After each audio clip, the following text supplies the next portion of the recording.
Orient bell tiles studio से आप देख रहे हैं एबीपी न्यूज।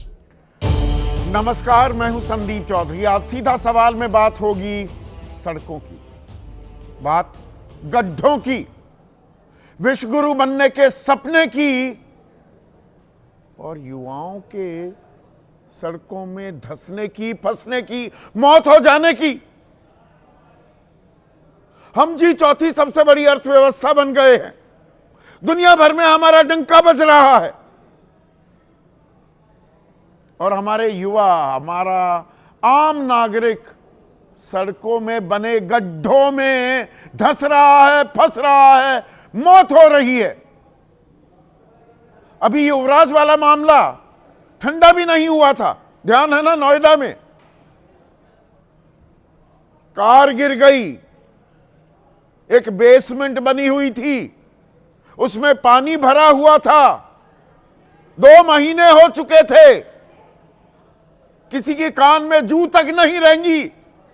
रात को वो लौटकर आ रहा था, घना कोहरा था, गाड़ी उसमें गिर गई, गाड़ी से बाहर निकला, 2.5 घंटे चिल्लाता रहा। 100 लोग मौजूद थे उसमें, नोएडा पुलिस, एसडीआरएफ, दमकल विभाग के कर्मचारी, कोई कुछ नहीं कर पाया। मूक दर्शक बनकर बैठी रही पूरी व्यवस्था। डबल इंजन सरकार, उत्तर प्रदेश में भाजपा की अगुवाई वाली सरकार, केंद्र में बीजेपी की अगुवाई वाली सरकार। और जुम्मा 4 दिन हुए नहीं उस बात को कि राजधानी दिल्ली में, वो तो नोएडा की बात थी, नोएडा का हादसा था। राजधानी दिल्ली में एक युवा घर लौट रहा था मोटरसाइकिल पर, हेलमेट भी लगा रखा था, गड्ढे में गिर जाता है। कोई मार्किंग नहीं, कोई बैरिकेडिंग नहीं, कोई सूचना नहीं, कोई अधिकारी वहां नहीं, हो गई मौत। यहां ट्रिपल इंजन सरकार है। केंद्र में तो बीजेपी की अगुवाई वाली सरकार है ही, दिल्ली सरकार बीजेपी की सरकार, और एमसीडी पर भी बीजेपी का कब्जा। और मरने वाले का नाम कमल। ये होती है आयरनी। इससे दुखद कुछ हो सकता है? वो पार्टी जिसका चुनाव चिन्ह कमल है, उसी शहर में जहां उनकी सरकार है, कमल नाम का युवा, उसकी मौत हो जाती है। और मौत ऐसी दर्दनाक, घर वाले रात भर खाक छानते रहे, पुलिस वालों से गुहार लगाते रहे, 6 थानों में गए, कोई कुछ नहीं बता पाया। आरोप लग रहे हैं लोकेशन सर्च भी हुई तो डिलीट कर दी गई।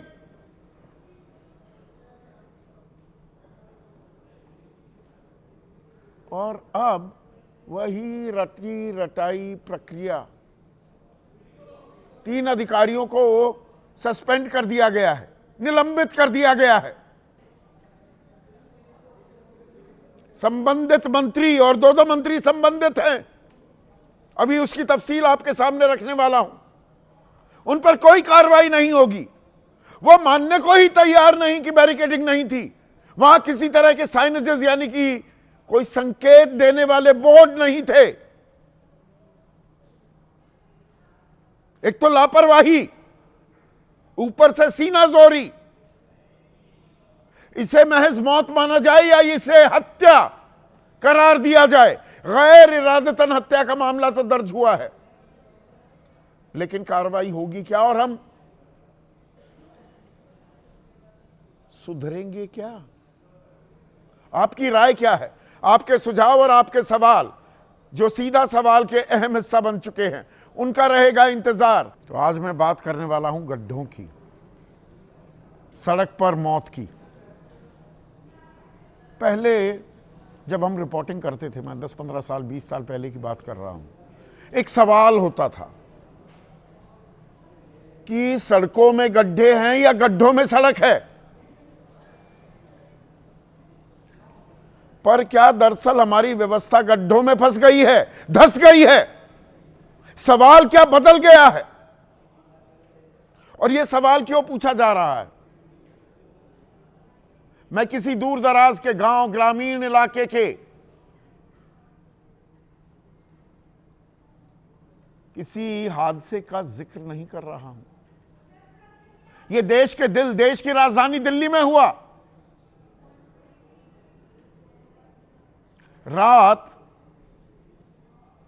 कल रात एक युवा, वो अपने घर लौट रहा था, बैंक में असिस्टेंट मैनेजर था, कमल ध्यानी, घर लौट रहा था, जनकपुरी से गुजरा। पुराना रास्ता था, जाना पहचाना रास्ता था, हेलमेट भी लगा रखा था। सोचा घर पहुंचूंगा, ठंड भी है, मां इंतजार कर रही हुई होगी, गर्मा गर्म खाना मिलेगा, खाऊंगा, माता पिता से बात करूंगा, भाई से थोड़ी हंसी ठिठोली करूंगा और फिर सो जाऊंगा। लेकिन व्यवस्था ने तो कुछ और ही इंतजाम कर रखे थे। व्यवस्था शब्द पर गौर कीजिएगा। रास्ते में एक गड्ढा था, छोटा मोटा गड्ढा नहीं, इसकी गहराई 17 फीट, यानी कि लगभग 5.25 मीटर गहरा, चौड़ाई 14 फीट, 4.25 मीटर की चौड़ाई देखिए आप, और 22 फीट की लंबाई, 6.5 मीटर से ज्यादा की लंबाई।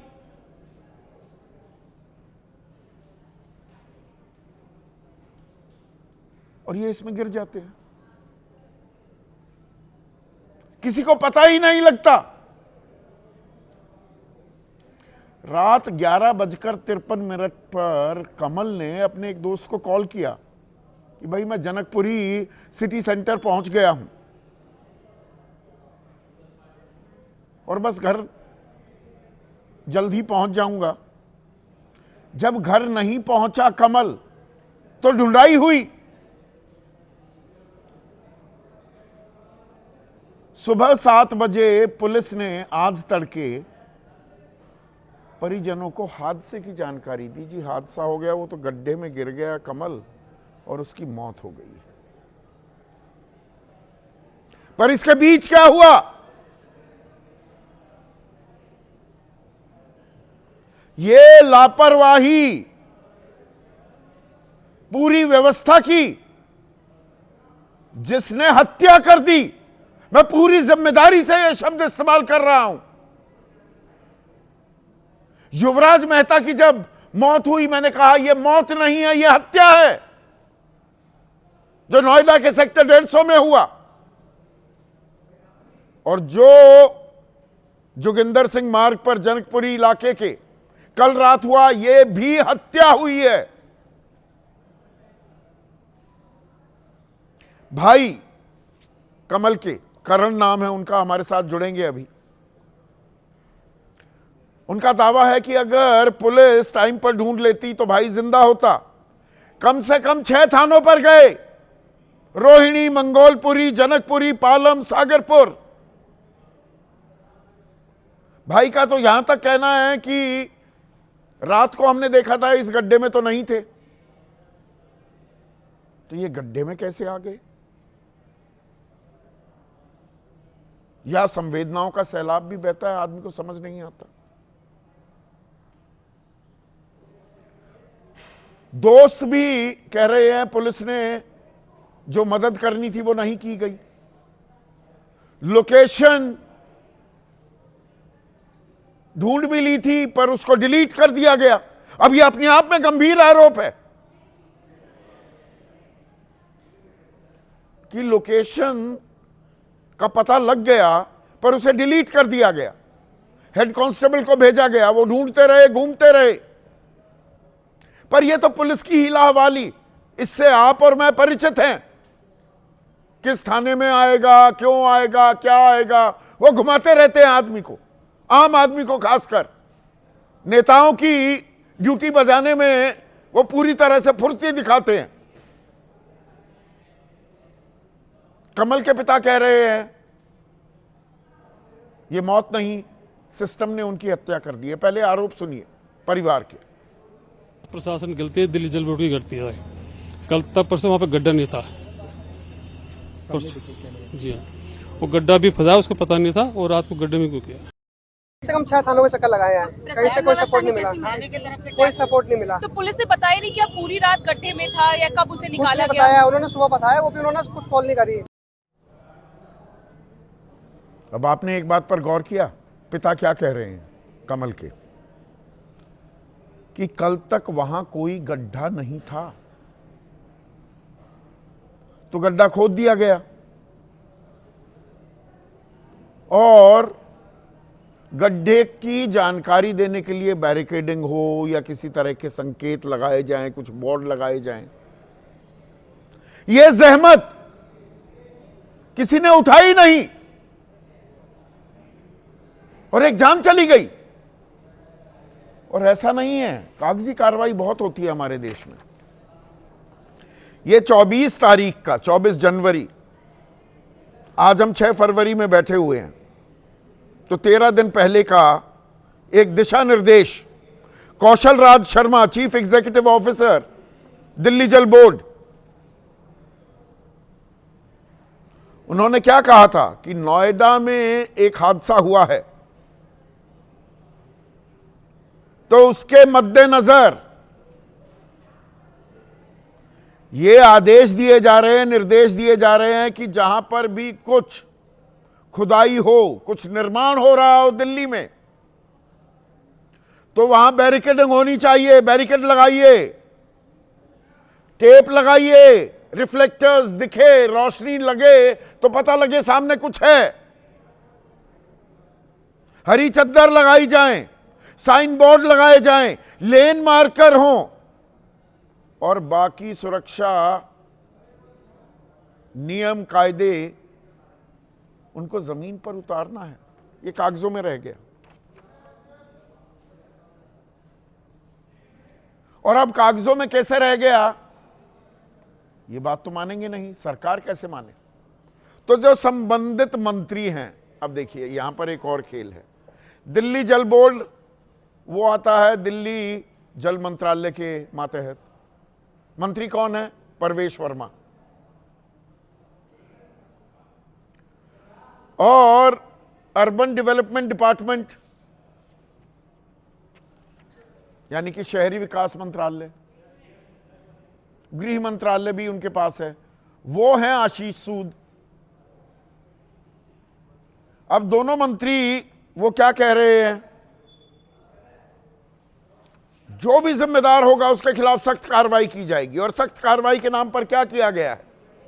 सख्त कार्रवाई के नाम पर जल मंत्री परवेश वर्मा ने जानकारी दी है कि एक एग्जीक्यूटिव इंजीनियर, एक असिस्टेंट इंजीनियर और एक जूनियर इंजीनियर, इन्हें निलंबित कर दिया गया है।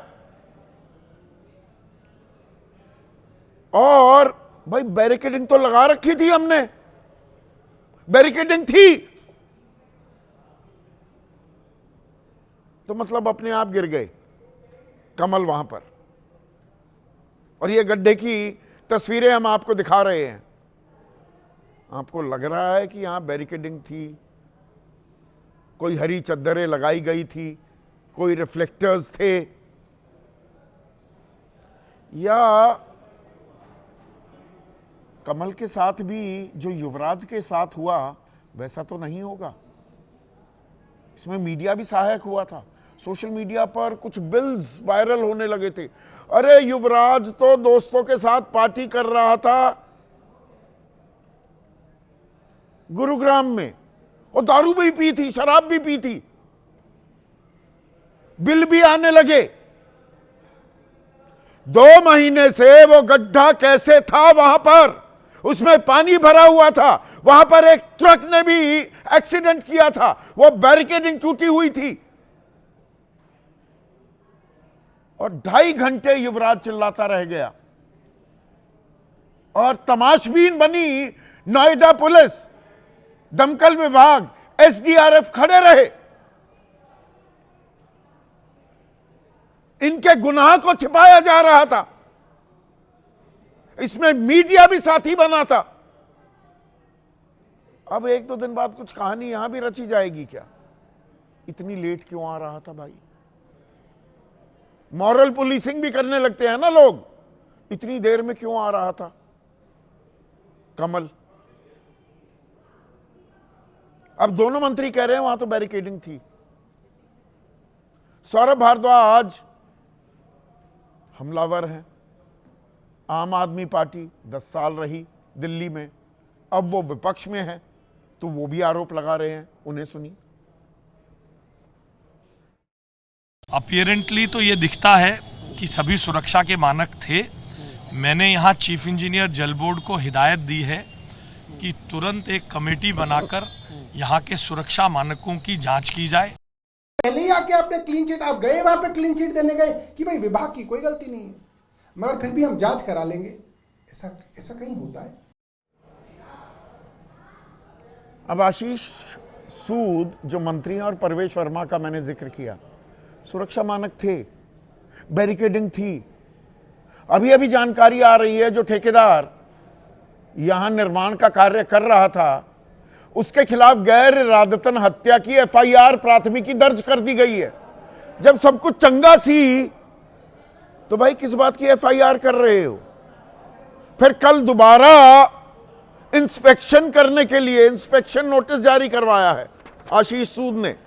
उनके ओएसडी विवेक मित्तल कह रहे हैं सबको बिल्कुल तैयार सावधान रहने के लिए कहा गया है।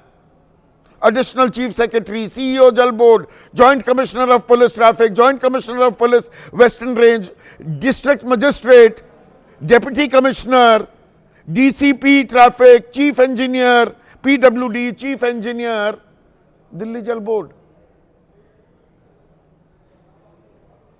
तो फिर ये किस बात की हरकत दिखा रहे हैं जब कुछ हुआ ही नहीं? सिस्टम की तो गलती है ही नहीं। ये ट्रिपल इंजन सरकार जो बनी हुई है इसने तो सब कुछ बंदोबस्त चाक चौबंद कर रखे थे। 1 लाख करोड़ का बजट है दिल्ली का, उसमें दिल्ली जल बोर्ड का 9,000 करोड़ का 10 महीने होने को आए, बजट को पेश हुए। 60% भी अभी बजट का इस 9,000 करोड़ का 5,400 करोड़ भी इस्तेमाल नहीं हो पाया है, और वो भी साफ सफाई के कार्यक्रम के लिए ही इस्तेमाल किया जा रहा है। 6 थानों में परिवार पागलों की तरह गुहार लगाता रहा। तो यही रह गया है क्या आम आदमी के लिए? चीख पुकार चीत्कार नहीं सुनेगी सरकार। अब आप में से बहुत से लोग कहेंगे अरे क्यों अपना गला फाड़ रहे हो संदीप चौधरी, 140 करोड़ का देश है, हो जाती हैं दुर्घटनाएं, क्या करें? हर जगह पुलिस वाले को थोड़ा तैनात कर सकते हैं। बिल्कुल, हम चौथी सबसे बड़ी अर्थव्यवस्था बन गए हैं। ये आंकड़े बड़े हम दिखाते हैं। सड़क दुर्घटनाओं के मामले में हम नंबर 1 हैं, चौथी सबसे बड़ी अर्थव्यवस्था है, पर सड़क दुर्घटनाओं के मामले में हम नंबर 1 हैं दुनिया में। 1,73,000 मौतें होती हैं भारत में सालाना दुर्घटना के चलते। 1,73,000, सही आंकड़ा, बिल्कुल एग्जैक्ट आंकड़ा भी दे देता हूं, 1,72,890। चीन की भी आबादी हमारे जितनी ही है। बहुत से लोग कहते हैं ना आबादी it's a function of the population. वहां 60,676, 1/3। अमेरिका सबसे बड़ी अर्थव्यवस्था पूरी दुनिया की, सिर्फ 42,514।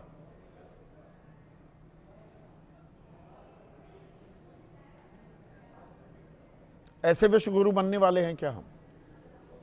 ऐसे में आज का सीधा सवाल अब आपके स्क्रीन पर, पहले युवराज अब कमल, सड़क सड़क मौत का दलदल और गड्ढों में जा रही जान, ऐसे विश्व गुरु बनेगा हिंदुस्तान। अभी 6 फरवरी को, दर्शकों मैं अभी अपने मेहमानों का परिचय आपसे कराऊं, उससे पहले आपको बता दूं, 6 फरवरी को मोहाली में, मतलब आज की बात है, खुले सीवर में महिला और उसका बेटा गिरे, दोनों जख्मी। 3 दिन पहले 3 फरवरी को पाली राजस्थान में पाइपलाइन बिछाने के लिए 20 फीट गहरी नाली खोद दी गई सड़क पर, 4 लोग गिरे, 2 की मौत हो गई उसमें। 22 जनवरी गुरुग्राम मिलेनियम सिटी, सेक्टर 84 के पास बजरी से लदा ट्रक नाले में जा गिरा। दिल्ली 9 जनवरी इग्नू रोड पर हादसा, मेट्रो खुदाई से सड़क धसी, ट्रक उसमें गिर गया। देश भर में ये आम है तस्वीरें। चर्चा में मेरे साथ बीजेपी की तरफ से महेश वर्मा, एनडीए के अहम घटक हैं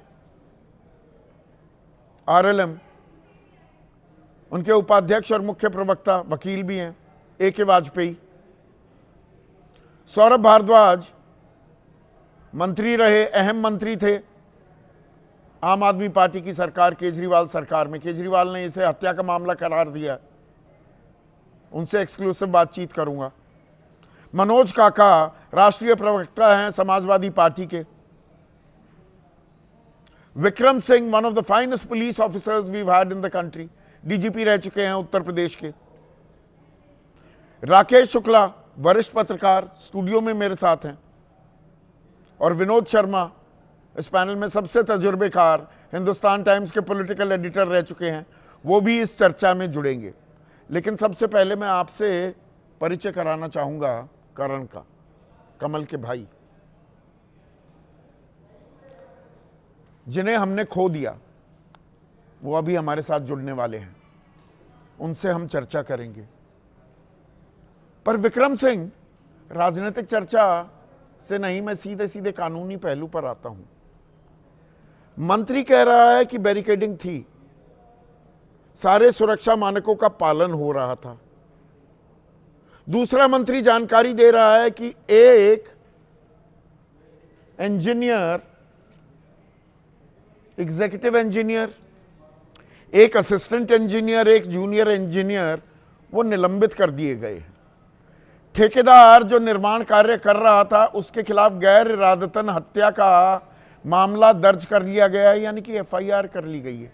ये क्रोनोलॉजी आपको समझ में आती है? सब कुछ ठीक भी था, फिर अधिकारी निलंबित भी हो रहे हैं और एफआईआर भी दर्ज हो रही है। संदीप जी नमस्कार। मैं आपको केवल कानूनी पहलू के दृष्टिकोण से दोनों घटनाक्रम के बारे में थोड़ा प्रकाश डालना चाहूंगा। युवराज ग्रेटर नोएडा और कमल ध्यानी जो आपका दिल्ली का जो किस्सा है उसके बारे में, दोनों किस्सों में ऐसा था कि मौत के कुएं थे। माननीय मंत्री जी कह रहे हैं ये मेरी पेनफुल ड्यूटी है उनको उनका विरोध करना, कि अगर वो सब कुछ संतोषजनक था, वहां पे बैरिकेडिंग और तमाम व्यवस्थाएं, तो दुर्घटना कैसे हुई। ये मौत के कुएं जो थे, यहां पर हमने न सिर्फ मौत के कुएं तैयार किए, और उसके बाद जो पुलिस का जो रिस्पॉन्स था, जो प्रतिक्रिया थी, वो भी अत्यंत आपत्तिजनक और निष्क्रिय थी। और मैं चाहूंगा कि इसके बारे में जांच करें कि ग्रेटर नोएडा में तो जो बच्चा चीखता रहा, उसकी चीखें मैं समझता हूं आपके और सभी विद्वान पैलेस के कान में आज भी गूंज रही होगी, मेरे कान में भी गूंज रही है। और अगर जरा सा भी पाप बोध हो तो मैं समझता हूं कि इसके ऊपर कार्रवाई नहीं। ठेकेदार के ऊपर आपने एक गैर इरादतन हत्या का मुकदमा लिखा, लेकिन मैं जानना चाहूंगा कि क्यों उसमें जो इंजीनियर्स थे उनको मुलजिम क्यों नहीं बनाया। जो सुपरिंटेंडिंग इंजीनियर थे जिनका काम था निरीक्षण करना, उनको मुलजिम क्यों नहीं बनाया। आरोपी की फहरिस्त में वो सब अधिकारी होने चाहिए थे जिनका काम था उसका पर्यवेक्षण करना और अनुश्रवण करना। जाहिर है कि आज तक ये बता दीजिए संदीप जी कि कितने आपने जिनको निलंबित किया है उनको सेवा मुक्त कितने किए गए, बर्खास्त कितने हुए, और उनके रिटायरमेंट के एरियर्स कितने, जो पेंशन के बेनिफिट्स थे वो आपने कितनों को विड्रॉ किए। लीपापोती हो रही है, दो शब्दों में कहूं, लीपापोती, पूरी लीपापोती। और इस चीज को काले को सफेद करने का एक कुंसित प्रयास किया जा रहा ठीक है। और दो जी महेश वर्मा, ट्रिपल इंजन सरकार है, 100 मीटर तक बैरिकेडिंग थी, परवेश वर्मा कह रहे हैं, तो क्यों कर रहे हो एफआईआर? फिर तो कमल की गलती रही होगी ना। लापरवाही से देर रात मोटरसाइकिल चलाओगे तो मरोगे। एक दो दिन में यही बात आएगी सामने। और संदीप जी, हादसा होना और हादसा छिपाना दोनों में फर्क है।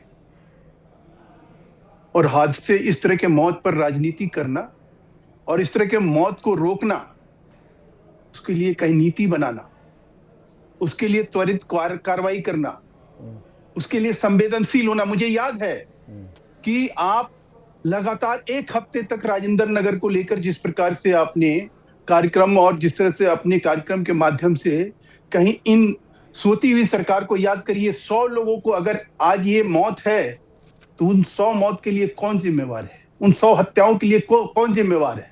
2017 में 17 मजदूर मरते हैं अवैध फैक्ट्री में। केजरीवाल सरकार ने क्या किया? फाइल घुमाई, बंद कर दिया। 43 लोग मरते हैं अनाज मंडी में, रानी झांसी रोड पे, क्या किया? थोड़ा रहम 17 लोग मरते हैं।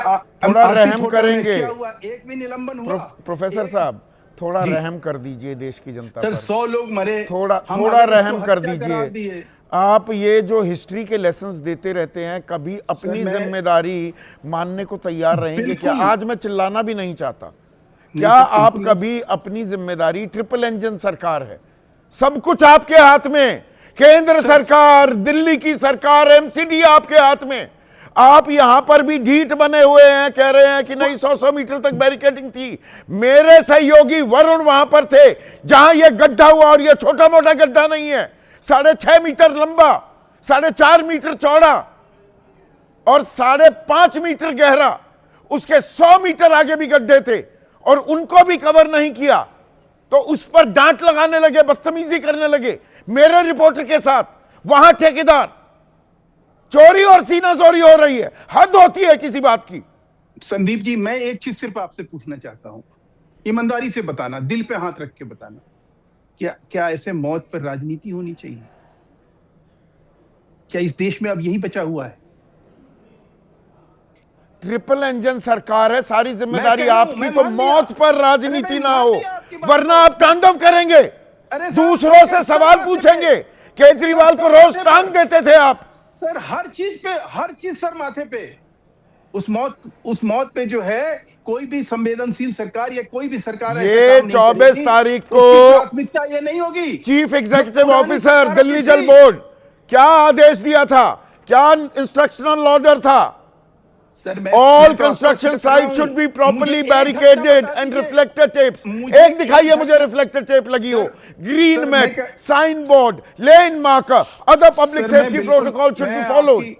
सर मैं कह रहा हूं कि दुर्भाग्यपूर्ण घटना हुई है, एक जवान आदमी की मौत हुई है, उसका गम मुझे भी है, उसका दुख मुझे भी है, लेकिन सवाल यह है कि ऐसे दुख की घड़ी में, ऐसे मातम की घड़ी में जिम्मेदारी तय नहीं होगी।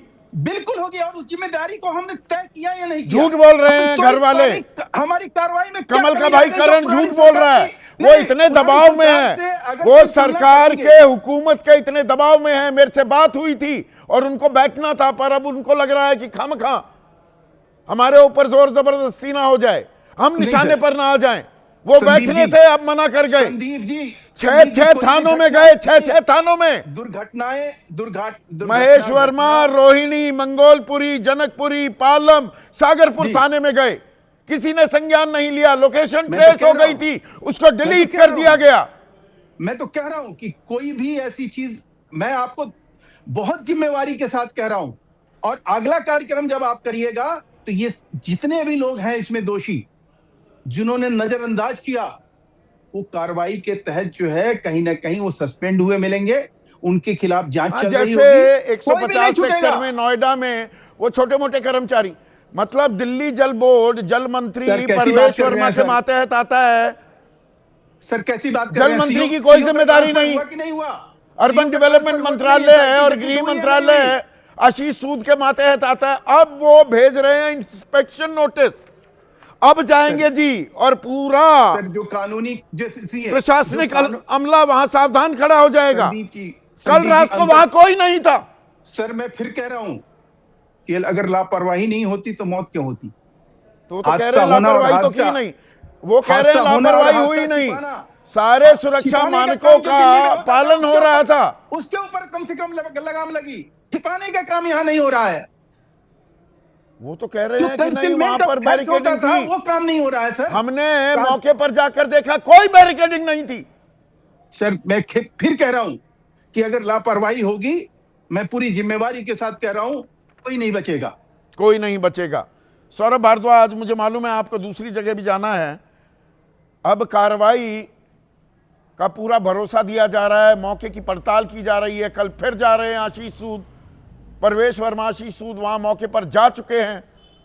प्राथमिकी दर्ज हो गई, तो दूध का दूध पानी का पानी होने दीजिए, या राजनीति करने के लिए उतावले हैं? संदीप जी, पहली बात तो मैं ये कहूँगा कि देखिए, इतनी बड़ी दिल्ली है, इतना बड़ा देश है, सरकारें चलती हैं, हादसे होते हैं। मैं ये बिल्कुल नहीं कह रहा कि आशीष सूद या प्रवेश वर्मा ने उस लड़के को वहाँ पे धक्का दे दिया और उसकी हत्या कर दी, ऐसा नहीं था। उस लड़के की दुर्घटना में हत्या हो गई, मृत्यु हो गई। 2-3 चीज़ें हैं जिसके लिए मेरे को तकलीफ है, आप उनको बस सुन लीजिए। मैं आज सुबह वहाँ मौके पे गया था। मौके पर एक सड़क है जिसमें गड्ढा है, एक तरफ एक स्कूल की बाउंड्री वॉल है, दूसरी तरफ सेंट्रल मीडियन है, उसके ऊपर जो है रेलिंग लगी हुई है, तीसरी तरफ स्टील का बैरिकेड है और चौथी तरफ भी स्टील का बैरिकेड है। अगर चारों तरफ से रेलिंग और बैरिकेडिंग थी तो क्या रात को कमल बाइक से आया, उसने बैरिकेड हटाए, उसने कहा नहीं यहीं मरूंगा मैं, और फिर घुसने के बाद बैरिकेड बंद करके वो बाइक लेके कूद गया उस गड्ढे में? यही कहना चाहते हैं आशीष सूद, यही कहना चाहते हैं महेश वर्मा कि सब कुछ था, बैरिकेड था, सब कुछ था, वो मर गया वहां पे? कहां से? हवाई जहाज से गिरा दिया उसको किसी ने बाइक सहित? तो इन्होंने पूरे के पूरे क्राइम सीन को ड्रेसअप किया सुबह सुबह, आशीष सूद ने और पुलिस वालों ने, और इन लोगों ने सुबह सुबह क्लीन चिट दे दी कि चारों तरफ से बैरिकेडिंग थी, सुरक्षा के सारे इंतजाम थे, पता नहीं कैसे मर गया। इनको लगा कि ऐसे ही हो जाएगा। मतलब कवर अप, मीडिया पहुंचा, पर्दादारी का गंभीर आरोप। एक मिनट सौरभ, तो क्योंकि 11:53 ये दावा है और ये तो कॉल डिटेल्स निकल जाएंगी, ये बात तो छिपाई नहीं जा सकती। दोस्त कह रहा है कि 11:53 पर कल देर रात फोन आया था कमल ध्यानी का कि मैं जनकपुरी सिटी सेंटर पहुंच चुका हूं। उसके बाद काफी देर तक भी घर नहीं आया, तो ये पुलिस के पास गए और पुलिस इन्हें टहलाती रही और कमल मिला नहीं, और 7 बजे हादसे की जानकारी दी। तो लगभग 7 घंटे का जो अंतराल था, आप कह रहे हैं कि पूरा का पूरा क्राइम सीन को ड्रेसअप कर दिया गया, सेटअप कर दिया गया।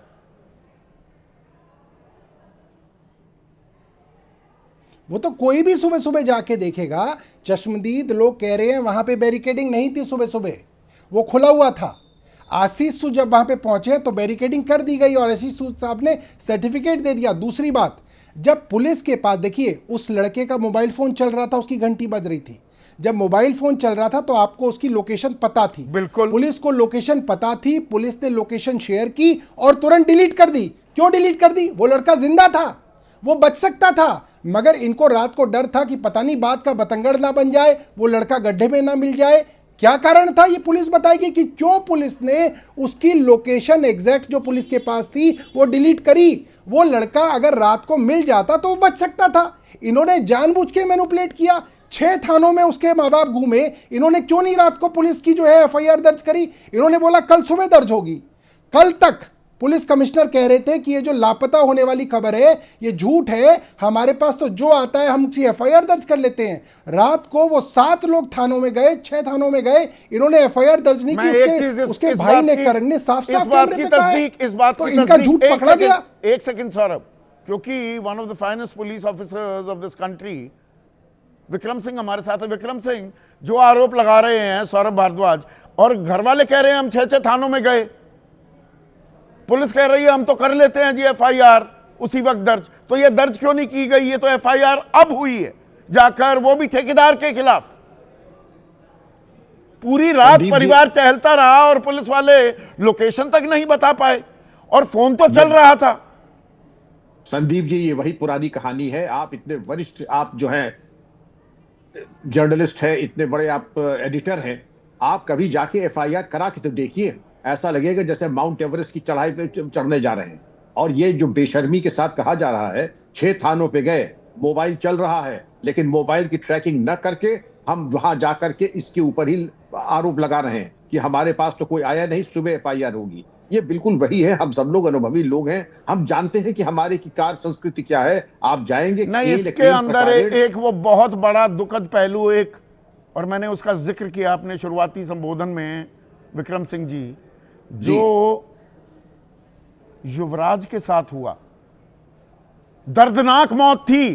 2.5 घंटे कोई चिल्लाता रहा, 100 लोग तमाशबीन बने रहे, उसमें पुलिस भी थी, उसमें दमकल विभाग भी था, उसमें एसडीआरएफ भी, कोई उसे बचा नहीं पाया। 2 दिन बाद क्या निकलने लगा सोशल मीडिया में खबरें प्लांट जी, इतने 1000 रुपए का बिल गुरुग्राम के एक बार में, अरे ये तो दारू पी के आया था, दोस्तों के साथ पार्टी कर रहा था। चरित्र हनन, बजाय इसके कि पोल खोल हो व्यवस्था की। संदीप जी, इससे ज्यादा निर्लज्जता कुछ हो नहीं सकती है कि मौत के ऊपर भी हम प्रश्न चिन्ह लगा करके अपने को बचाने के लिए इस बेशर्मी का हम परिचय दें। इससे ज्यादा बेशर्मी की बात क्या सकती है? अपनी गलती मानना तो दूर, आप मृतक के चरित्र के ऊपर, और अगर हम एक बार मान भी लें कोई व्यक्तिगत रूप में क्या करता क्या नहीं करता है, इसकी जिम्मेदारी पुलिस की नहीं है अगर वो अपराध नहीं कर रहा। इससे क्या ये बात झूठी साबित हो जाती है कि 150 सेक्टर में वो 2 महीनों से गड्ढा था, उसमें पानी भरा हुआ था, उसमें सरिये थे, उस मोड़ पर एक ट्रक का पहले एक्सीडेंट हो चुका था, वो बैरिकेडिंग टूट चुकी थी, वहां पुलिस की जिम्मेदारी होनी चाहिए थी, कोई वहां बैरिकेडिंग नहीं की गई, किसी ने कोई स्थिति को दुरुस्त करने के लिए कदम नहीं उठाए, सब बातें गौण हो जाती हैं। बिल्कुल संदीप जी, इसकी और ज्यादा जिम्मेदारी होती है जिसने चरित्र हनन करने का प्रयास किया, कुत्सित प्रयास किया, उसके ऊपर भी कार्रवाई होनी चाहिए, क्योंकि उसने एक मृतक और उसके परिवार के ऊपर अवांछनीय लांछन लगाए हैं। यही वजह है क्या सौरभ भारद्वाज, अब करण भी वो आने वाले थे, अब परिवार पर दबाव है कि न जाने अभी आगे और क्या क्या बताया जाए। पहले कमल के बारे में ही जानकारी नहीं दी गई। व्यवस्था ऐसे असहाय, बेबस कर देती है क्या आम आदमी को? नहीं, देखिए, इसके अंदर तो साफ है कि आसपास सीसीटीवी कैमरा लगे हुए हैं। आप यूपी की घटना की सीसीटीवी फुटेज एक रेस्टोरेंट की दूसरे राज्य हरियाणा से खोज के ले आए कि देखिए साहब, ये रेस्टोरेंट के अंदर खा पी रहा था। आपसे अब तक उस सड़क के सीसीटीवी कैमरा नहीं आए। क्यों नहीं आए? क्योंकि उसके अंदर पुलिस ने जो ड्रेसअप किया है उस क्राइम सीन को, वो आ जाएगा। उसमें आ जाएगा कि वो लड़का कहां से गया और कितने बजे गया और कैसे गिरा। वहां आसपास में आज गया था, वहां कई सीसीटीवी कैमरा है उस पूरी सड़क पे, जिससे वो पूरा जो दुर्घटना वाला क्षेत्र आ रहा है। मगर पुलिस दावा किया है सौरभ कि आप वहां गए, जैसा आपने बताया, आपने ग्राउंड जीरो पर उस मौके पर गए, घटनास्थल पर, और आप कह रहे हैं कि उसे देखकर लगता है कि कोई गिर भी जाए तो सीधे मौत तो नहीं होगी। तो क्या आप ये कह रहे हैं कि कमल वहां गिरा पड़ा रहा और धीरे धीरे उसकी सांसें थमी, उसे बचाया जा सकता था? देखिए जिस तरीके का वो गड्ढा था, एक जवान लड़का गिरेगा तो हो सकता है 1-2% तो हो सकता है चांस कि वो गिरते ही मृत हो जाए, मगर ज़्यादा उम्मीद इस बात की है कि वो घायल होगा और कई घंटों तक वहाँ रहा होगा। अगर उसको उस वक्त मदद मिल जाती तो हो सकता है कि वो लड़का जो है वो बचाया जा सकता था। इसके अंदर कोई जो है अतिशयोक्ति नहीं होगी। कितने रिपोर्टर वहाँ पे गए थे, ऐसा था कि उसके अंदर वो बच सकता था, मगर सिर्फ ये था कि पुलिस उसकी लोकेशन ट्रेस कर लेती, तुरंत वहां पे आ जाती, उस बच्चे को बचा लिया जाता। मगर वो किया नहीं गया। रात को जो है उनको बोला नहीं सुबह आना, सुबह कंप्लेंट दर्ज करेंगे, और सुबह तक तो आपने देखा कि क्या हुआ। तो इसमें जिम्मेदारी किसकी है सीधी?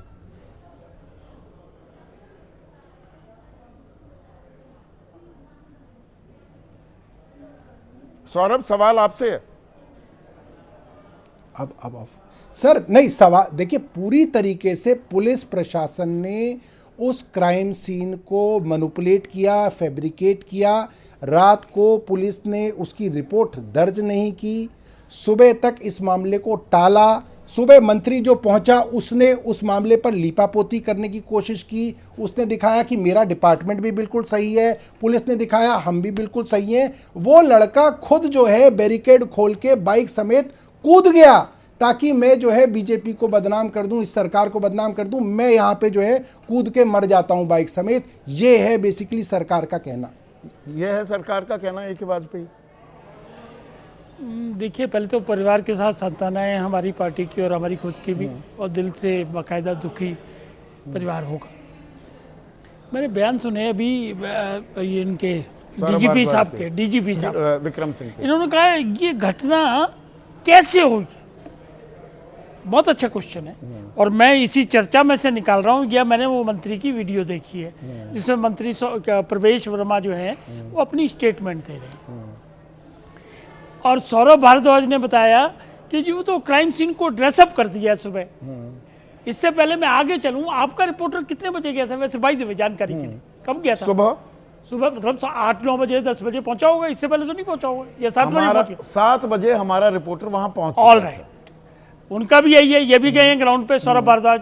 इन्होंने कहा क्राइम सीन ड्रेसअप कर दिया था। इसका मतलब ये हुआ कि जब आपका रिपोर्टर गया तो ड्रेसअप हो चुका था उस वक्त। तो आपका रिपोर्टर कैसे कह रहा है कि वहां वो बैरिकेड नहीं लगे थे?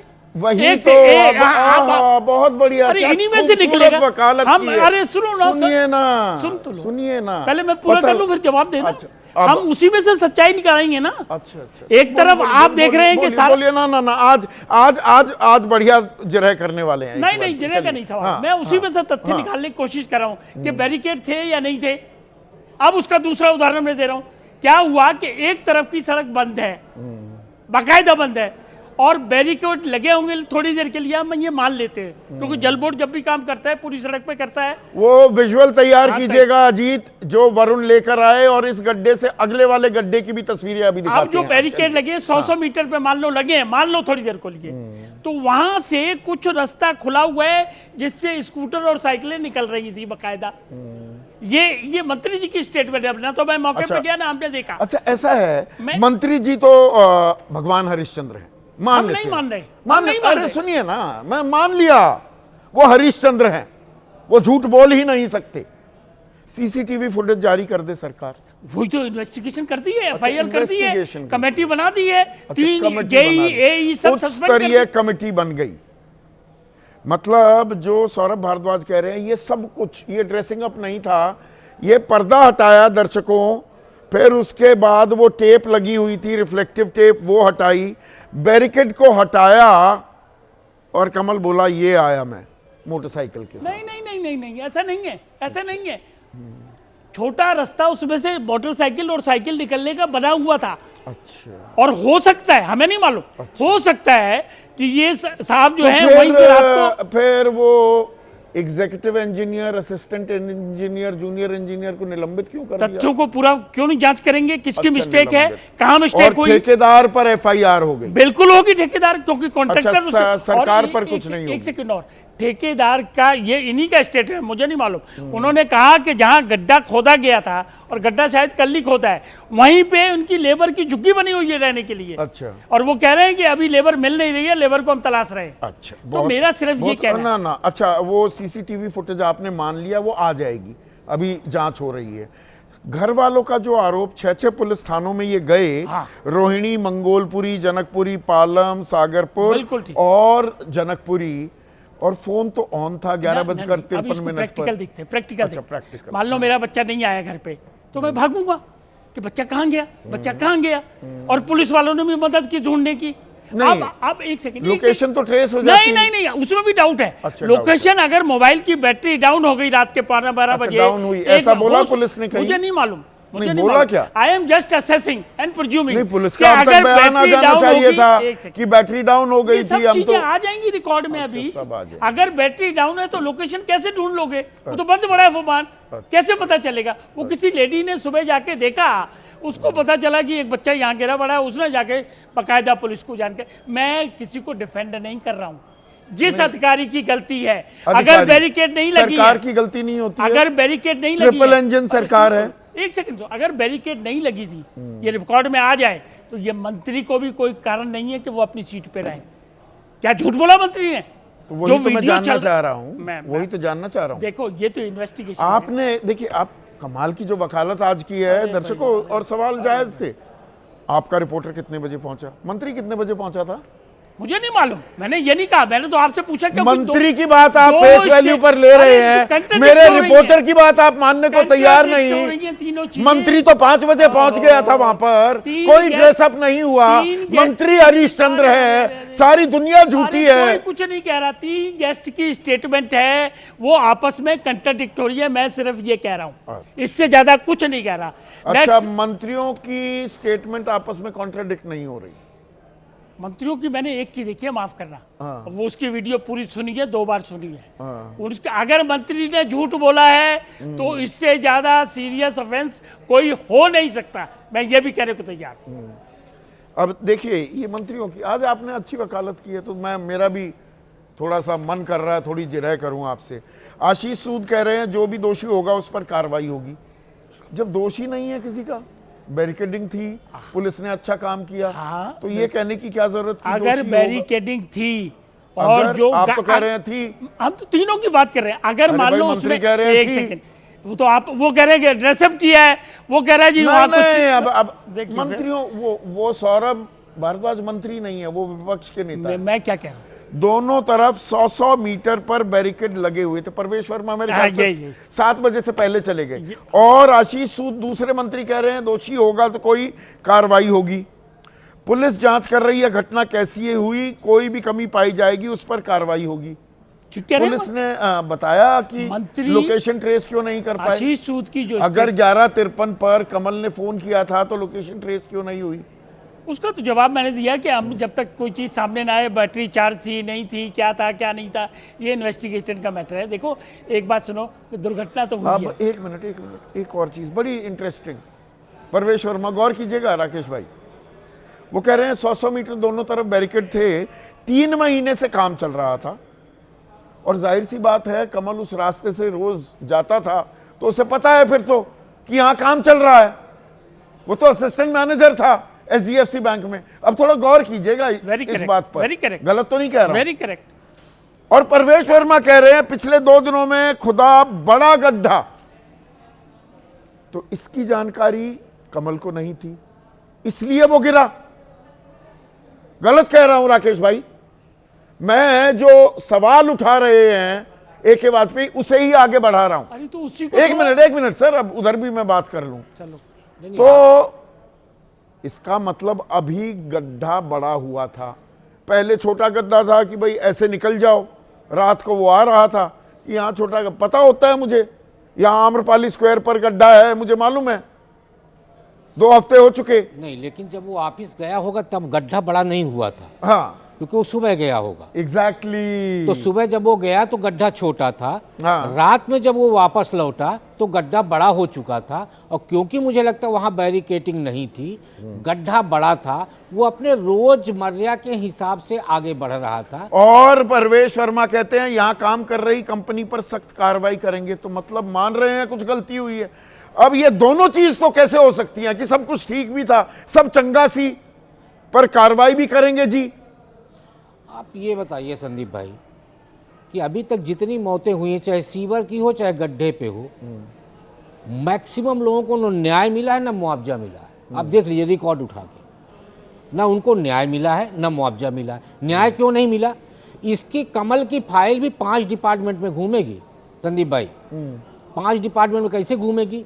अभी कहा जाएगा गड्ढा किसका है, जल बोर्ड कहेगा मेरा नहीं, नगर निगम का है, नगर निगम कहेगा बाढ़। पुलिस वाले भी तो यही कह रहे थे 6 थानों में, इसीलिए तो घूमती रही। मैं क्या बोल रहा हूँ, नगर निगम कहेगा हमारा मामला नहीं, हमारा मामला नहीं। बाढ़ नियंत्रण मुस्कुरा रहे हैं AK वाजपेयी की, ये बात ठीक कह रहे हैं संदीप। बाढ़ नियंत्रण कहेगा PHE का मामला है, PHE कहेगा जल बोर्ड का मामला है। तो अभी ये फाइल 5 जगह घूमेगी, और 5 जगह घूमते घूमते इतनी थक जाएगी फाइल की एक जगह खड़ी हो जाएगी। वो फाइल थक जाएगी, मनोज काका ये राकेश शुक्ला कह रहे हैं, या दरअसल कमल को ही दोषी बता दिया जाएगा कि अपनी वजह से जान गंवाई,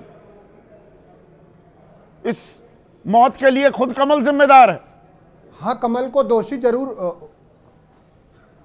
हाँ, बता ही दिया जाएगा। आपने देखा ना किस तरह का दहशत और भय व्याप्त है कि आपके संवाद में जो व्यक्ति दिवंगत हुआ है, जो युवा, उसके घर के लोग बात करने को तैयार रहे होंगे। और जैसे ये सूचना गई होगी, जो 6 थानों की फोर्स, जनकपुरी से लेकर के तमाम थाने के फोर्स जो उनका FIR नहीं लिख पाई, आपको गारंटी के साथ मैं कह सकता हूं कि उन्हीं थाने की फोर्स उनके घर के सामने खड़ी होगी अब, कि कहीं तुम बयान ना दे दो कुछ। वो जो बात है ना कि देखोगे तो हर मोड़ पर मिल जाएंगी लाशें, ढूंढोगे तो इस शहर में कोई कातिल ना होगा। इन तरह के निष्ठुर, निर्दयी और उदासीन लोगों से क्या उम्मीद करेंगे, जो फर्जी डिग्री से लेकर के फर्जी यमुना तक बना देते हो। वहीं राजेंद्र नगर में 3 छात्र डूब के मर गए, और ये हुआ अभी युवराज मेहता पर आपने कितना सारे सवाल किया। पूरा देश और दुनिया देख रहा है, और वे दुनिया देख रही होगी तो ये कह रही होगी कि ऐसे प्रधानमंत्री के दरबारी, कितने बढ़िया से प्रधानमंत्री का, जहां 3 इंजन की सरकार है, बचाव कर रहे हैं। जो बच्चा मरा है उसके घर के से, उसके परिवार से हमदर्दी दिखाने के बजाय इतनी उदासीनता और इतनी विधिवत्ता है। वो जो साथी हमारे वाजपेयी भैया बैठे हुए हैं, इतनी निष्ठुरता। नोएडा में क्या हुआ? सीईओ नोएडा अथॉरिटी, सिर्फ उनको पद से हटा दिया गया। जो प्राथमिक जिम्मेदारी है आपदा की, डिजास्टर मैनेजमेंट की, डिस्ट्रिक्ट मजिस्ट्रेट, वो कहां हटाई गई? कोई कार्रवाई हुई? कोई जवाबदेही तय हुई? उल्टा लानत व लानत करने लगे युवराज की। कभी नहीं जवाब। अरे लानत मलानत तो करना ही है। वहां चुनाव, देश के चुनाव आयुक्त की, जो देश के चुनाव आयुक्त हैं, जो इस समय जो कार्यालय है, भारतीय जनता पार्टी का जो दरबार बन चुका है, उसकी बेटी है, उन्हें कैसे उनको कैसे दोषी ठहरा देंगे? और NDRF और SDRF का हेड कौन होता है? जिले का जिला मजिस्ट्रेट होता है, DM होता है, उसको कैसे हटा देंगे? इस देश में तो जिसकी लाठी तो आम, जिसकी लाठी उसकी भैंस। विनोद शर्मा सबसे तजुर्बेकार व्यक्ति इस पैनल में, जिसकी लाठी उसकी भैंस। आम आदमी पर ही जिम्मेदारी बांध दी जाएगी। कमल की मौत का जिम्मेदार दरअसल कमल है और कोई नहीं, ये बता दिया जाएगा कुछ दिनों में। संदीप, मैं पेरीमेसन नहीं हूं, मैं इन्वेस्टिगेशन नहीं करूंगा, क्योंकि हम लोग तो इन्वेस्टिगेशन में जुट गए, कुछ हमारे भाई लोग। सच्चाई क्या है, सिस्टमिक फ्लॉज क्या है जिसके चलते दुर्घटनाएं होती हैं। हम फरवरी माह में हैं, मार्च में फाइनेंशियल ईयर क्लोज होता है। जिन जिन डिपार्टमेंट ने खर्चा नहीं किया है, वो डिपार्टमेंट इस वक्त खर्चे में संलग्न होते हैं, खर्चा करने में, ताकि अगर खर्चा नहीं किया और बजट बच गया तो अगली बार हमको बजट कम मिलेगा। पहला नंबर। दूसरा, ये जो गड्ढे खुदते हैं जगह जगह, जो लोग खोदते हैं, उन लोगों को वर्क कल्चर उनको समझ में नहीं आता, उनका वर्क कल्चर क्या है। क्योंकि दिल्ली पुलिस कहती है with you, for you, always. Where was Delhi police? कहां थी वो? सो रही थी क्या?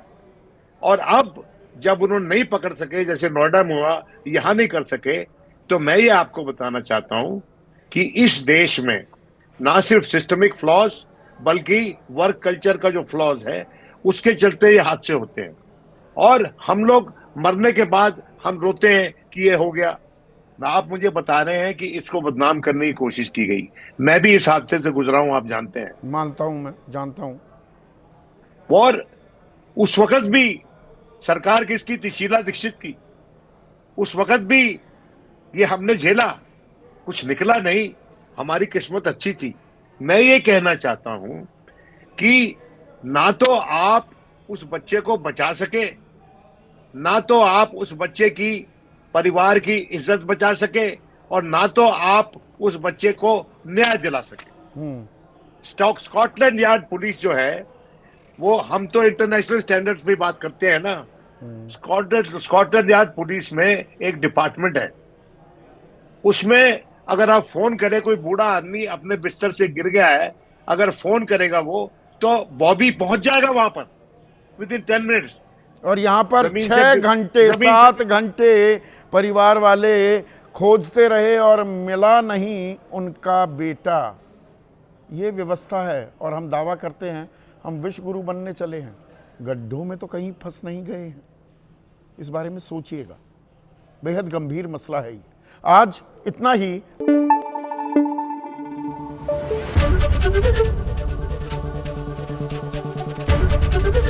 एबीपी न्यूज आपको रखे आगे।